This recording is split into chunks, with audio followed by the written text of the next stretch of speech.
Hi అండి everyone. నేను ఇవాళ ఎగ్ దోశ చూపిస్తున్నానండి. దోశ బ్యాటర్ ఉందండి. మంచి పేనం పెట్టి కొంచెం పేనం వేడైనాక దోశ వేయండి. మంచి సన్నగా వేసుకోండి. చూడండి, సన్నగా వేసిన తర్వాత ఒక గిన్నెలో కొంచెం అల్లం వెల్లిపాయ పేస్ట్, కొంచెం కారం, కొంచెం ఉప్పు వేసి కొద్దిగా వాటర్ వేయండి. ఎగ్ మంచిగా కలుస్తట్టు వాటర్ వేసి ఎగ్ బాగా కలుస్తుందండి. వాటర్ వేయకుంటే ఎగ్ కలవదండి అసలు. అక్కడక్కడ ఇట్లా ఎల్లో ఎల్లో ఎల్లిసి ఉంటుంది. చూడండి, 2 ఎగ్స్ వేసానండి నేను ఒక దోశకి. కొంచెం ఆమ్లెట్ వేసాను, కొంచెం ఎగ్ పొట్టు వేసాను, కొంచెం దోశ మీద వేసానండి. ఒక ఎగ్ దోశకి, ఒక ఎగ్ వచ్చేసి ఎగ్ పుట్టు. దోశ మంచి వేడైందండి.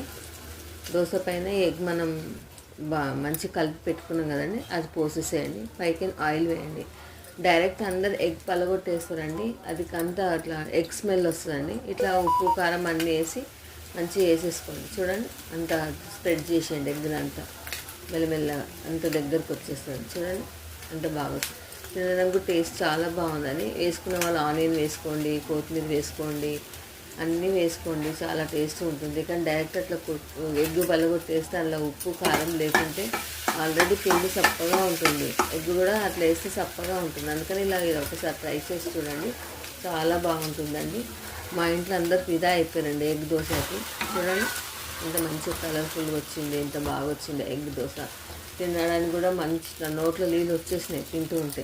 అంత బాగుందండి ఎగ్ దోశ. ఇలా ఒకసారి ట్రై చేయండి, కామెంట్ చేయండి, ఎంకరేజ్ ఫర్ అస్. చూడండి ఎంత బాగుందో. ఎగ్ దోశ రెడీ అయిందండి. మీరు కూడా ఇలా ట్రై చేయండి. Thank you for watching.